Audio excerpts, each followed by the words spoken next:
Hello, good morning, and welcome to Satyavani. I am Sinile Kent. Before I take you through today's news bulletin, an appeal to our viewers. The country is going through a massive second wave of coronavirus pandemic. Cases are rapidly rising, and our health system is under tremendous pressure. So, in the current situation, it is all the most important for all of us to take precautions and prevent ourselves from the infection. We have to go to the basics, that is, wear your face masks, wash your hands and face regularly, stay at home, but if you have to step out, ensure social distancing. Maintaining COVID appropriate behavior can save us and our families from being infected. And now for the top stories of the day. I am joined by reporters from across the country. And first off, let's go to Sanyukt for the COVID-19 update. Thank you, Sinile. You are absolutely correct. Even when the peak of COVID-19 is yet to come, number of cases and other stats are breaking all records. Unfortunately, this is the daily tally of the COVID cases in India.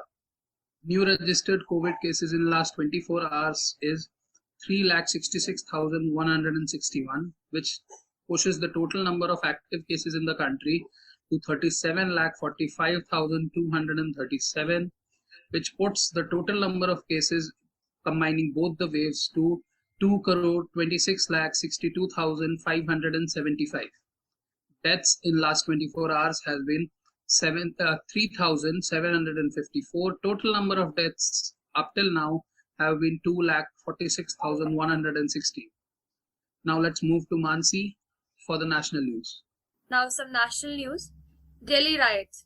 High Court grants 3 weeks interim bail to Natasha Narwal. The Delhi High Court on Monday granted 3 weeks interim bail to former Jawaharlal Nehru University student Natasha Narwal, who was arrested in connection with the Northeast Delhi riots to perform the last rites of her father who died of COVID-19 on Sunday.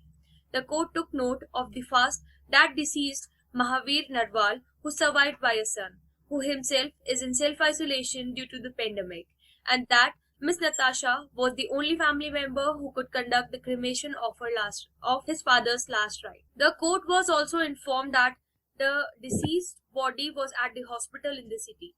As a condition of her interim bail, the High Court ordered Miss Natasha to provide her phone number to the local station house officer and to keep the mobile phone active all the times. It also noted the concern raised by police that she should not comment or tweet on the pending trial while on interim bail. At the time of surrender, Miss Natasha will have to furnish to the jail authority a copy of her RT-PCR test report. Now, moving on to Muskan for more national updates. Thank you, Mansi.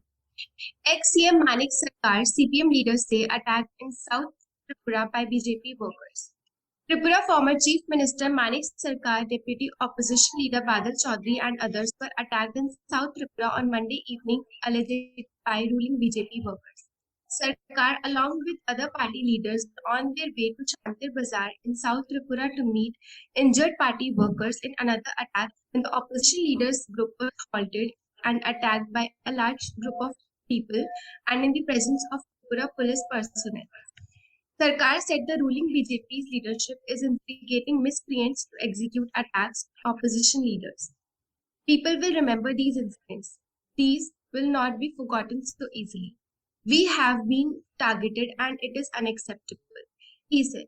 We have reasons to believe that workers from BJP are instigating violence in Tripura.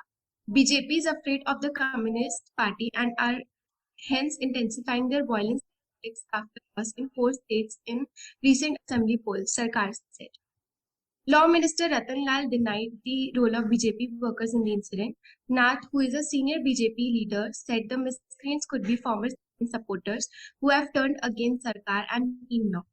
A duty officer from the police headquarters said they don't have any complaints on the issue. Now let's move on to Bobby for some state updates. Thank you, Muskan. Now for the state updates. Won't be able to send oxygen to others. Kerala's Pinarayi Vijayan tells PM Modi. Kerala will not be able to spare oxygen for its neighbouring states due to a sharp increase in the number of COVID-19 patients in the state, Chief Minister Pinarayi Vijayan said in a letter to Prime Minister Narendra Modi on Monday. Kerala's main oxygen producing unit, run by a private company, Inox Air Products, was also catering to demand for oxygen in two neighboring states, Karnataka and Tamil Nadu. The Chief Minister said Kerala has been sending 40 metric tons of oxygen to Tamil Nadu daily in line with directions of the Central Committee on Oxygen Pool. Vijayan said this would have to stop in view of surge in COVID cases in Kerala. Kerala has been an oxygen surplus state and helped other states meet the growing demand for oxygen. It needed just about 80 metric tons but produced about 219 metric tons in big and small units. But this was before the virulent strain of COVID started spreading in the state. Vijayan said the increase in cases had already led its buffer stock to dip to 86 metric tons. Now let's move on to Shubhanga for more updates. Thank you, Bobby. Unidentified partially burnt bodies seen floating in Yamuna in UP amid COVID-19. Several unidentified and partially burnt bodies were seen floating in Yamuna in UP's Hamirpur. Two bodies were partially burnt, police said. In second wave of the pandemic, people have died in large numbers in villages and people out of fear are not helping one another. In such a scenario, they are dumping their dead into the river, a councillor said. He said they were looking into the matter and were also in contact with the police of Kanpur Outer and Camp Dehat. On Thursday, some passers-by spotted over a dozen bodies floating in the river and informed police control room. Meanwhile, an investigation was underway and efforts were on to establish the identities of the deceased. The state recorded 23,175 fresh COVID cases and 294 fatalities Sunday. Moving on to Shrishti for political updates. Thank you, Shubhankar. Moving on with the political news. Asked to rethink vaccine policy, Centre to Supreme Court. Trust us, no need for court to interfere. The Centre on Sunday told the Supreme Court that its vaccination policy had been framed to ensure equitable distribution. With the limited availability of vaccines and the fact that vaccinating the entire country was not possible in one go due to the suddenness of the pandemic. The policy requires no interference by this honorable court, as while dealing with the pandemic of this magnitude, the executive does not have room for free play in the joints. In large public interest, it said. On April 30, the Supreme Court, while hearing a suo motu matter with regard to COVID-19 management issues, had called for revisiting the centre's revised COVID-19 vaccine procurement policy, saying the manner in which the current policy has been framed would be prima facie result in a detriment to the right to public health, which is an integral element of Article 21 of the Constitution. On pricing, the centre's affidavit says that although states procure the vaccines, the centre has, by conducting informal consultations with the vaccine manufacturers, ensured that the price is uniform for all states. It adds to the distribution of vaccines among the states is also based on equitable and rational criteria to eliminate any possibility of differences in the bargaining power of the state, having a detrimental impact on the residents of other states. Now, let's hear from Avni for more updates. Delay Congress President's election due to COVID. Party top body acknowledged. Citing the COVID crisis, the Congress today put off one of its toughest and longest delayed decisions, the election of a new party president to take over from interim chief Sonia Gandhi. The Congress's election body has recommended that voting for a party chief can take place on June 23rd and the deadline for nominations could be June 7th. But Congress Working Committee, CWC, the party's top decision-making body, said the election should be deferred given the COVID-19 crisis. The decision to seek a delay was unanimous, said sources. In view of the nationwide emergent conditions prevailing on account of the unprecedented corona pandemic, the CWC was unanimous that all our energy should be channelized towards saving every life and helping every COVID-affected person. The CWC therefore unanimously resolved to defer the election temporarily in the midst of these challenging times. Said a Congress resolution after the meeting, which featured Priyanka Gandhi Vadra but not Rahul Gandhi, who was said to be unwell. The latest state election have only emphasized the Congress's state of disarray. But while talking of of interception, the party has again stalled the decision. Rahul Gandhi has been taking the lead in Congress's attacks on the government and Prime Minister Narendra Modi, but he has emphatically refused to return as Congress president. Today he was not present at the CWC meet as he is said to be still unwell after his COVID infection. Now let's move to Surji for more updates. Thank you, Avni. Center defends its vaccine policy, urges against overzealous judicial intervention. It is submitted that in view of the unprecedented and peculiar circumstances, the wisdom of the executive should be trusted, the affidavit by the government said. In a late-night affidavit submitted in the Supreme Court, the center defended its COVID-19 vaccination policy, which has been criticized for differential pricing, shortage of doses, and slow rollout. The center added that the price factor will not have any impact on the ultimate beneficiary, namely this eligible person getting the vaccines, since all states' governments have already declared their policy decision that each state will be administering its vaccine to its residents free of cost. Urging against judicial interference on its vaccine policy, the center's Sunday night affidavit said, any overzealous, though well-meaning judicial interventions may lead to unforeseen and unintended consequences in absence of any expert advice or administrative experience, leaving the doctors, scientists, experts, and executive very little room to find innovative solutions on the go. The center said it is most respectfully submitted that in the times of such grave and unprecedented crisis which the nation is fighting, the executive functioning of the government needs discretion to formulate policy in the larger interest. Thank you. Moving on to Kritika for more updates. Thank you so much, Sylvie. Following the political debate, why BJP picked Hemant Biswa Sarma as Assam Chief Minister and what happens to Saptananda Sonowal now? The Bharatiya Janata Party's BJP defeat in the West Bengal polls seemed to have prompted it to pick Hemant Biswa Sarma as Assam's next Chief Minister. The party is now weighing various options to suitably accommodate the outgoing CM Saptananda Sonowal. Sarma was sworn in as Assam's first Chief Minister at 12 noon on Monday. The oath-taking ceremony will be held at Srimanta Sankardeva Kala Kshetra, a cultural complex in Guwahati. BJP National President J.P. Nadda, Union Minister for Development of North-Eastern Region (DONER), Dr. Jitendra Singh, Chief Minister of neighboring states such as Arunachal Pradesh, Mizoram, Nagaland, Tripura, and Meghalaya are expected to attend the event. Sarma's BJP troubleshooter and the go-to man in the Northeast was instrumental of the party's two consecutive victories in Assam, and after its humiliation defeat in West Bengal, the party brass may have felt that he should be given a free hand to further consolidate BJP's position in the region ahead of the 2024 Lok Sabha polls. Thank you. Now it's time for editorial, and I would like to invite Siddharth. Thank you, Ritika. Today's editorial is, for a change, BJP lawmakers are asking questions from their leadership. When asked about challenges in their constituencies, BJP legislators used to say, "Arey Modi ji hai na," but COVID has shaken them out of their comfort zone. Uttar Pradesh Chief Minister Yogi Adityanath must be scratching his head in confusion and dismay.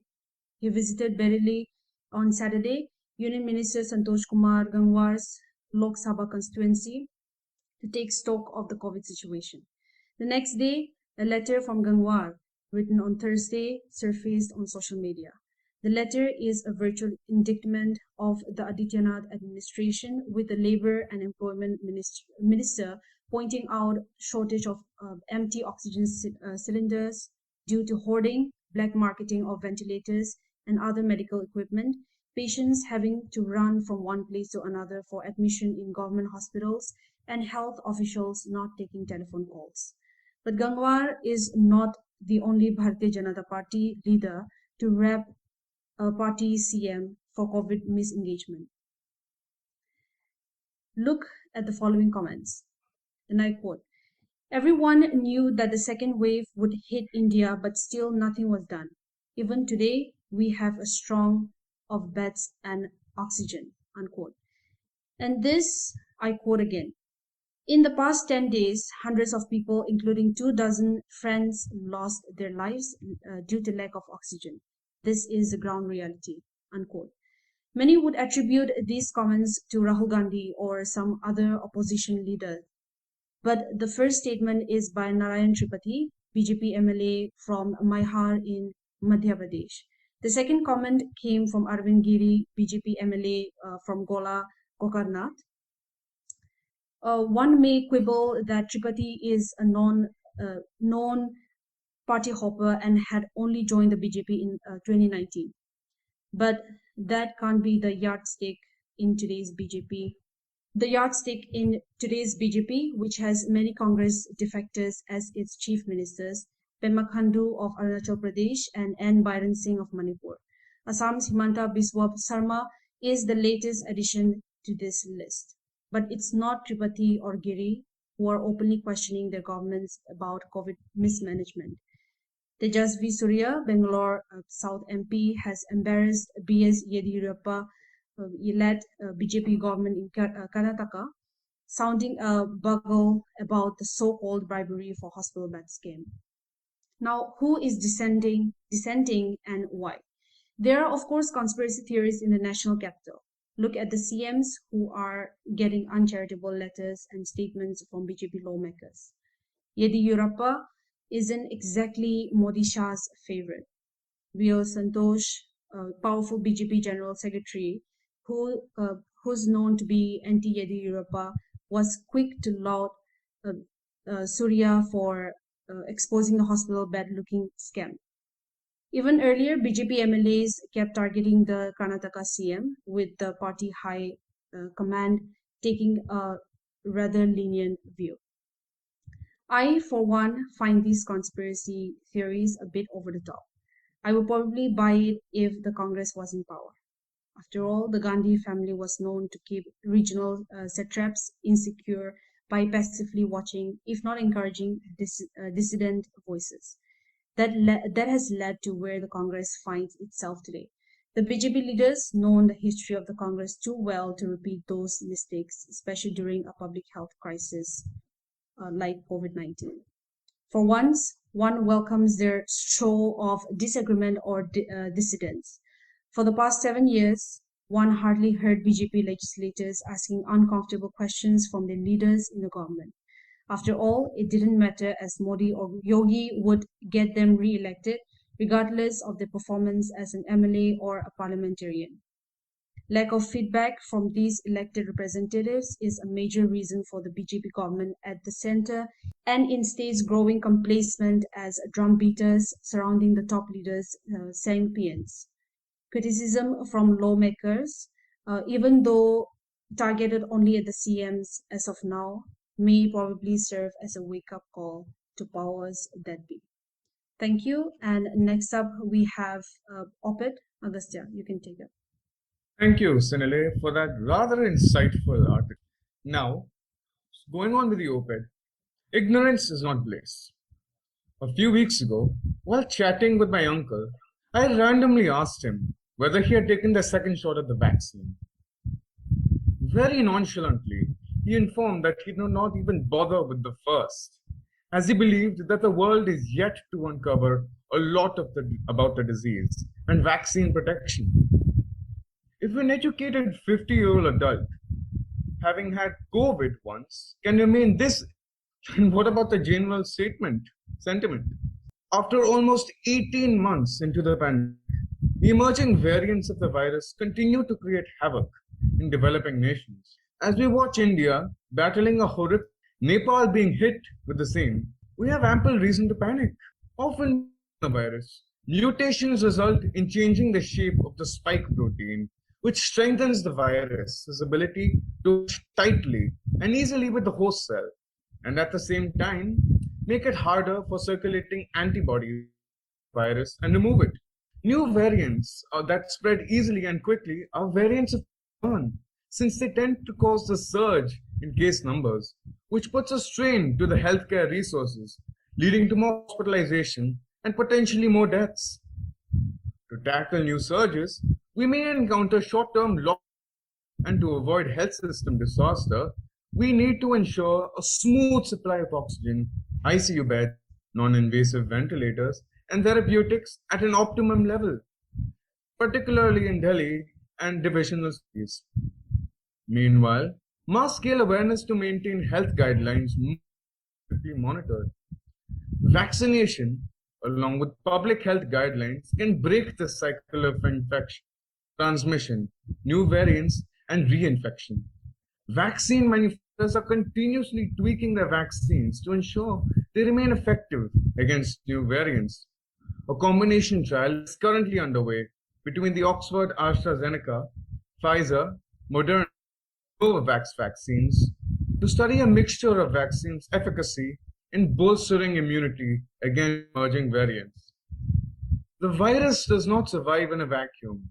It is us who let the virus enter our body, infect us, and give it a shelter to mutate to a stronger variant. Since the coronavirus remains suspended, continuous ventilation indoors is especially important when meeting in a group. Stop being ignorant. The vaccine as soon as it becomes available and wear masks to avoid getting infected. If infected, isolate yourself.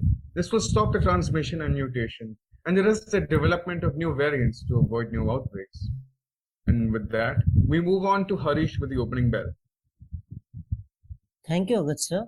Now let's move on towards the opening bell of the day, following with a research.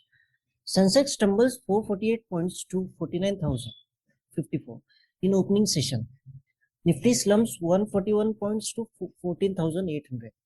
Although Nifty remained in narrow range, the broader market showed good strength. Index forming continuous doji candlestick pattern on daily scale indicates indecisiveness. Now, the index is heading towards the crucial resistance zone 15,000 to 15,040 levels, and it could be essential for the index to cross 15,040 levels on convincing basis to continue the further rally till 15,200 and higher. While fail to cross 15,040 levels could provide sharp decline.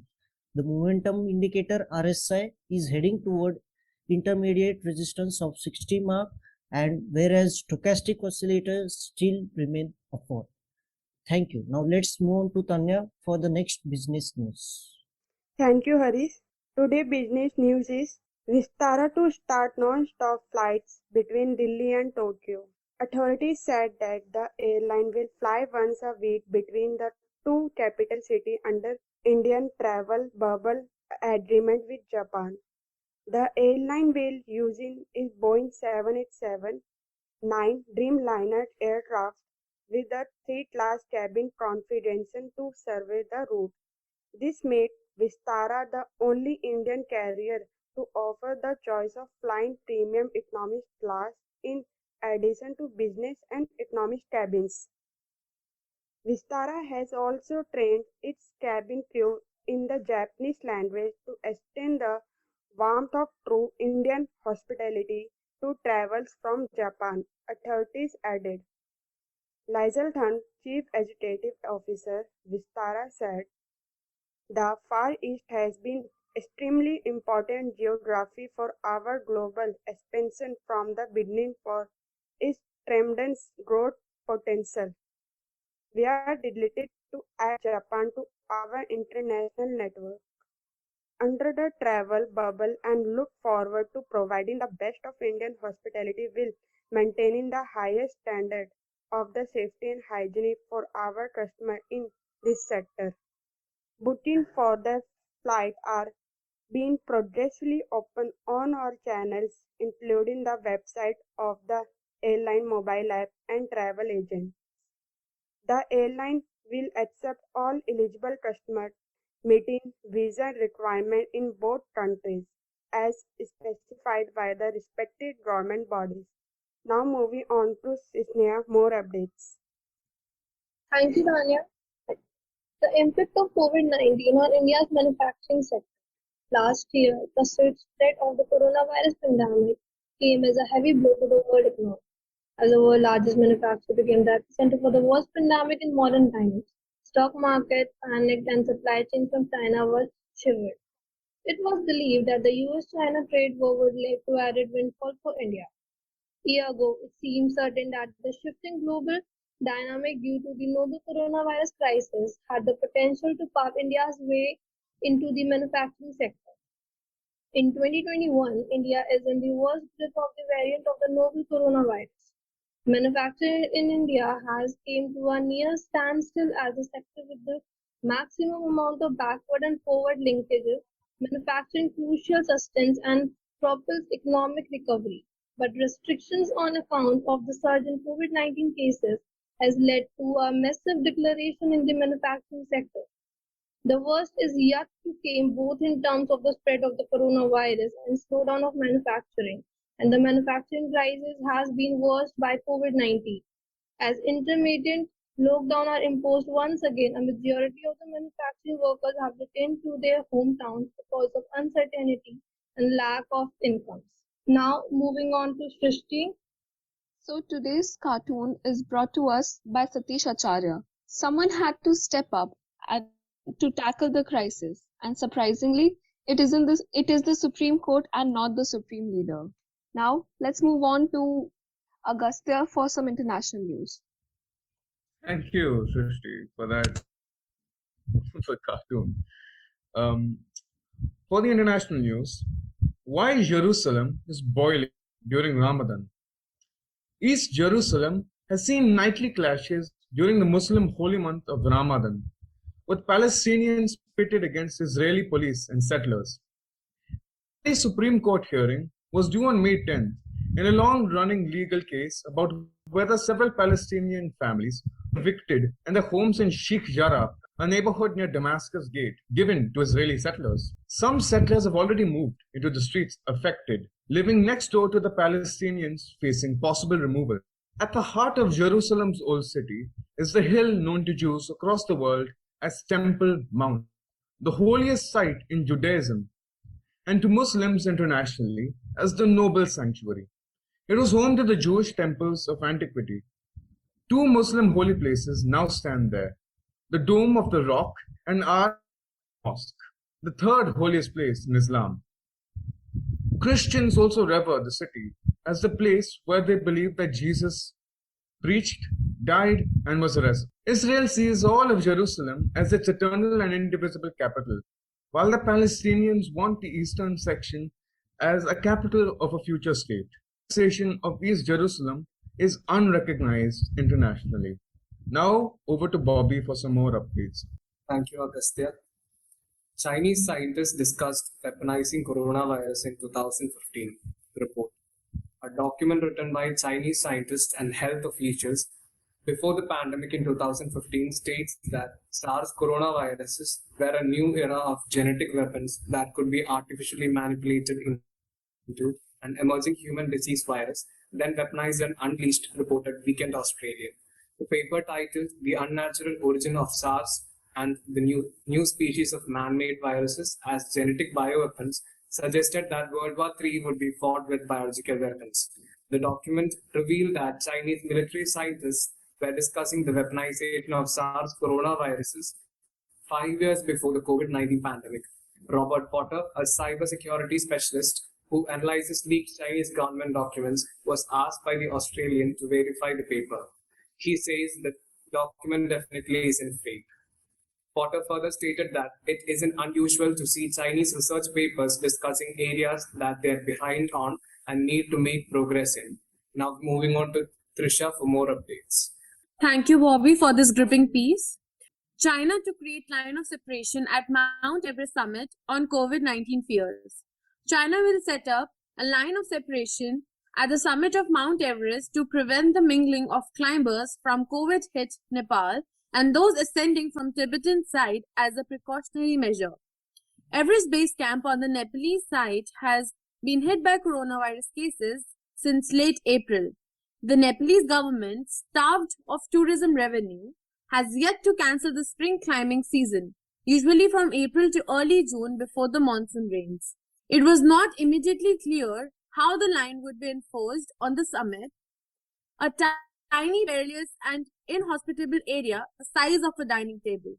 A small team of Tibetan climbing guides will ascend Everest and set up the line of separation at the summit to stop any contact between mountaineers from both sides of peak, Xinhua news agency reported.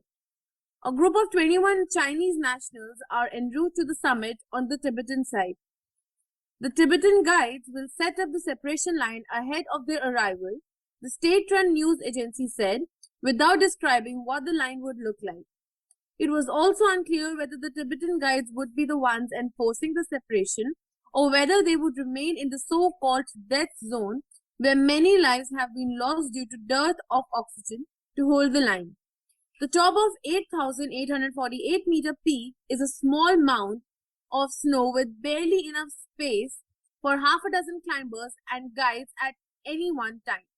China has not allowed any foreign climbers to ascend from the Tibetan side since the outbreak of the new coronavirus last year due to infection concerns. Tourists in the Everest scenic area in Tibet are also banned from visiting the base camp on the Tibetan side. Moving on to Avni for sports update. Thank you. Thank you, Trisha. Indian wrestling's image has been tarnished due to accusations against Sushil Kumar, WFI. At the peak of his prowess, Sushil Kumar single-handedly lifted Indian wrestling to unprecedented heights. But as police looks for him in relation to a murder case, the sports image has taken as much as a beating as that of the trailblazing grappler. Sushil Kumar's international success triggered a revolution and created an inspiring legacy. The reserve grappler from Najagar's Baprola village is still date India's only world champion 2010 in the sport. He is also the only one to claim 2 individual Olympic medals, as exceptional feat for a country which has seen very limited success at the Games. The Wrestling Federation of India (WFI) is concerned that the good reputation built over the years with stupendous international performances, many of them given by Sushil himself, has been ruined. The police is asserting the role of Sushil in a May 4 brawl that led to the death of 23-year-old Sagar Rana outside the Chhatrasal Stadium. The fraternity is now shell-shocked as the police on Monday issued a lookout circulation (LOC) against the champion wrestler, who is untraceable since the brawl that led to the death of a young wrestler. Not only this, but the incident that happened in February had also tarnished the image of Indian wrestling. The sport has struggled hard to earn a reputation because for long wrestlers were known only as bunch of goons. WFI Assistant Secretary Vinod Tomar told KPI. The WFI official was referring to Coach Sukhwinder Moore's involvement in the murder of 5 people, including a fellow coach Manoj Malik in Jat College in Rohtak district of Haryana. Sushil is also the president of the School Games Federation of India (SGFI), which was in news for all the wrong reasons. He has alleged that SGFI secretary had forced his signature to change the bylaws of the organization and also committed irregularities. He filed an FIR against the secretary in December last year and was re-elected president of the body in March after fresh polls were held on the directions of the sports ministry. Now let's move to Ritika for more updates. Thank you, Avni. Time for entertainment news. Woman wears gold jewelry over her N95 mask in an event. Twitter reacts on her ultimate jugaad. The coronavirus pandemic has brought many changes in our lives, and the harsh manner in which the second wave has hit the world, especially in India. It is obvious that these changes are here to stay for a long time, and we should accustom ourselves according to them. However, there are some women who have found out new ways to adjust with safety guidelines, just like this woman. So, Muskan, you will continue. Thank you, Ritika. Now some health news. While the world is still fighting the COVID-19 pandemic, reports of a new virus are emerging, which is called black fungus by the experts. So what is this disease? A rare fungus serious infection known as mucormycosis and also known as black fungus is being detected relatively frequently among COVID-19 patients in some states. The disease often manifests in skin and also affects the brain. A number of mucormycosis cases are being detected in Delhi, Maharashtra, and Gujarat. Although rare, it is a serious infection. Experts from the COVID-19 task force says it is caused by a group of molds known as mucormycetes present naturally in the environment. It mainly affects the people who are on medication for health problems that reduces their ability to fight environmental pathogens. Sinuses or lungs of such individuals get affected after they inhale fungal spores from the air. Usually, micromycetes does not pose a major threat to those with a healthy immune system. Warning signs include pain and redness around the eyes or nose, with fever, headache, coughing, shortness of breath, bloody vomits, and altered mental status. According to the advisory, infection with mucormycetes should be suspected when there is local pain on the cheekbone, blackish discoloration over bridge of nose, nasal blockade, loosening of teeth, chest pain. Experts also advise that one should not count all cases of blocked nose as cases of bacterial sinusitis, particularly in context of immunosuppression and COVID-19 patients on immunomodulators. Do not hesitate to seek aggressive investigation for detecting fungal infection, they advise. Thank you. And next up, we have Harish for some more updates. Thank you, Muskan, for providing the health news of the day. Snapdeal launches Sanjeevani app to connect COVID patients with potential plasma donors. E-commerce company Snapdeal has launched Sanjeevani to connect COVID-19 patients with potential plasma donors, joining the growing roster of companies that have introduced digital tools to help people amid the deadly second wave of the pandemic. In a statement on Monday, Snapdeal said it has created an easy-to-use platform, Sanjeevani, to use its wide reach in India, including across smaller towns and cities to connect people. The tool will be accessible via the website and mobile app, it added. Patients and donors can register themselves with their mobile numbers or email IDs and provide relevant information like blood group, location, and donor-specific details, such as when they tested positive or negative for COVID-19 infection. Now, let's move on to Paki for next updates. Thank you, Harish. So for today's science news, archaeologists uncovered Neanderthals remains in caves near Rome. Archaeologists discovered the remains of 9 Neanderthals at a prehistoric site near Rome, Italy's Culture Ministry said on Saturday. 8 of the remains are dated to between 50,000 and 68,000 years ago, while one, the oldest, is dated to between 90,000 and 100,000 years ago, the ministry said in a statement. The find occurred in a Grotta Gotari prehistoric cave discovered more than 80 years ago, located around 100 meters from the coast of the Tyrrhenian Sea in San Felice Curcio near Latina in the Lazio region. Video footage from the ministry showed bones, craniums, and other body parts found at the site. Neanderthals, the closest ancient relatives of humans, died out about 40,000 years ago. It is unclear what killed them off, although theories include an inability to adapt to climate change and increased competition from modern humans. Taking into account other remains found previously at the site, there are in total 11 individuals present in Grotta Gotari, which is confirmed as one of the most important significant places in the world for the history of Neanderthal man, the ministry said.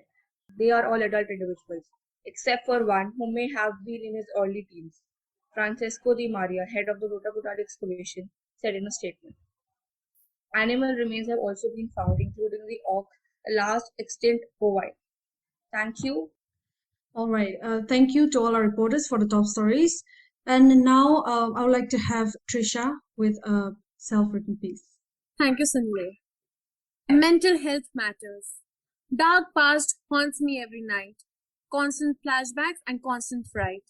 The things I loved interest me no more.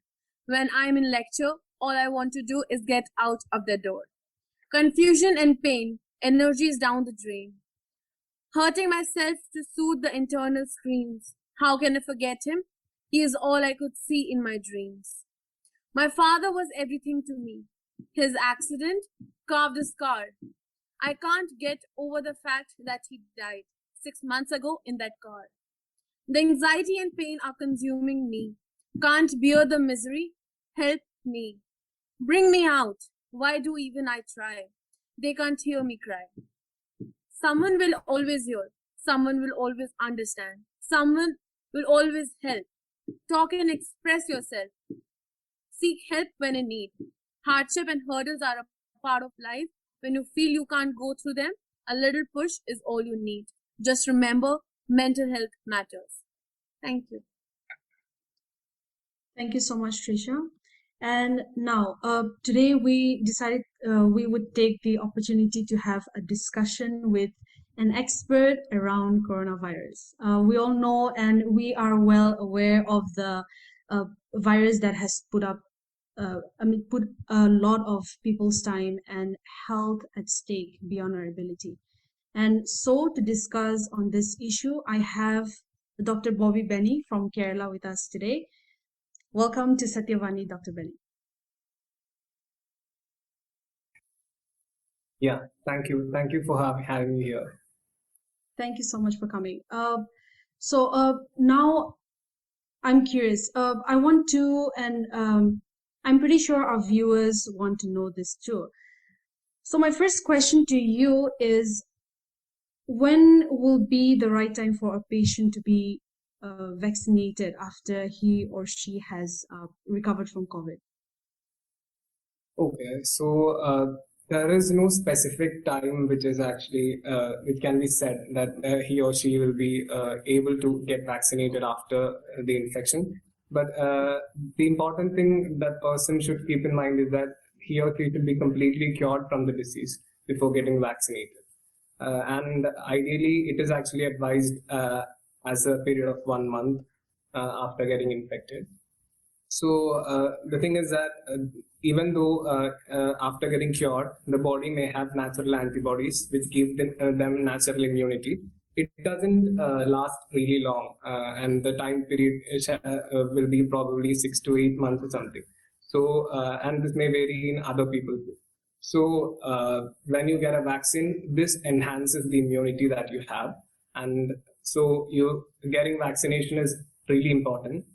But also you should remember that unless you are completely cured of it, you shouldn't go for a vaccination, because if you aren't cured of that, even if you don't have any symptoms, sometimes the virus may be inside you or something. So unless you're sure that you're completely cured, if you go to the vaccination center, there are chances that others may get infected from you.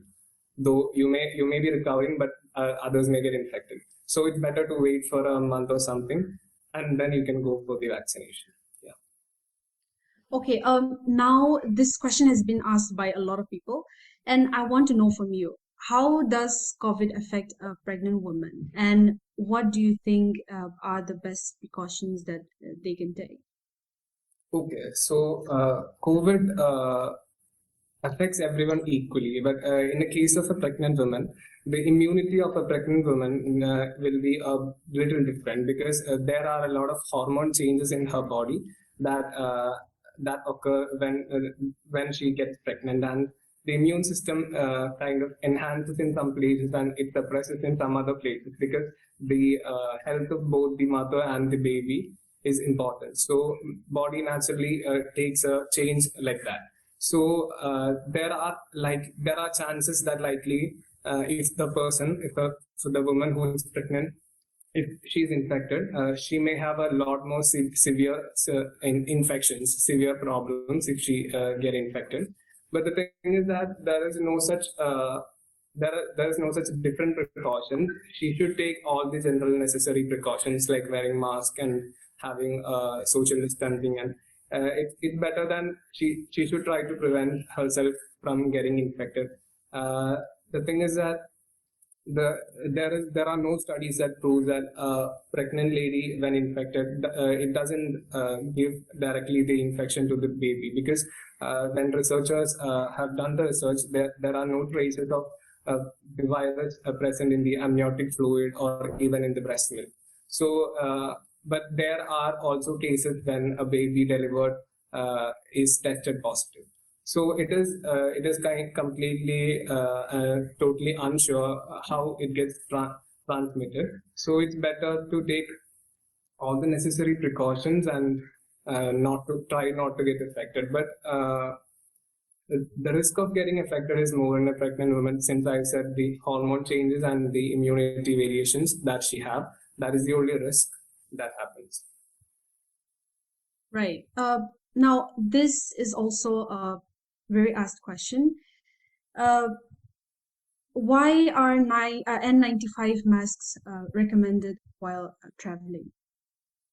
Okay, so an ideal N95 mask, it actually protects the wearer against the potential pathogen, since it is very efficient in filtration of airborne particles. The thing is that these days there are N95 masks in the market with respirators in it. So that is actually a completely unusable thing, or it's actually it is not recommended at all, because these respirators, which is fixed in the N95 mask, it expels air without filtering it. So it is actually a danger to the person who's wearing and also to people around him. So the only important thing that you should keep in your mind is that you should wear a mask that gives you maximum protection. Though even if it is an N95 mask or even if it is a fabric mask, it is okay. So if you are wearing a fabric mask, you should wear a double mask. That means you should wear a surgical mask and then cover it with a fabric mask. So in cases of mask, N95 mask really gives more protection because it is made in such a way that it filters airborne particles. But even though if you don't have one, it's okay. You should wear a double mask so that it gives you somewhat similar protection. But the thing is that a mask never gives you complete protection. It's just a suppression measure that we take to not get affected. Yeah. Okay, so one last question, Doctor. Can you explain to us in the easiest way what double mutant is? Okay, so the term double mutant is actually something which is not so, what to say, it is not so promoted to say that, because people may get confused with the term double mutant, and I don't know much about it since I'm not an expert in genetics. But the thing is that mutation is an alteration in the genome of an organism, and the strain which we say that double mutant in India is, it's actually called B1617, and it's actually a variant of the normal SARS-CoV coronavirus. And the thing is that the double mutation here we refer is that it had a mutation in two different coding sequences of it. That is, if I say the terms, I don't know if you get confused, but the one coding sequence is E484Q and the other one is L455 452R. So there was changes in both these coding sequences, and since it had two mutations, it was called double mutant. So the term double mutant is actually being criticized by a lot of scientists, and it is not actually appreciated that don't to use these terms. Yeah. Okay, thank you. I hope it has answered all of our questions. And since we have come to the end of our discussion, keep in mind every day we are learning more information about the virus, and therefore recommendations are changing every day. So I would really like to thank Dr. Benny for joining us today. And you know what? We will get through this. I know, I get it. It's tough for a lot of people, but we're gonna do the best we can. So thank you so much once again, Dr. Benny. That's all we have for you in this edition of Satyavani. But before I wrap up and once again appeal to all our viewers, continue to maintain COVID appropriate behavior. That is, remember to wear your face masks, wash your hands and face regularly, and also ensure that you maintain physical distancing whenever you step outside. These simple precautions are all that it takes on our part to defeat the pandemic. Take care. Thanks for watching and stay tuned.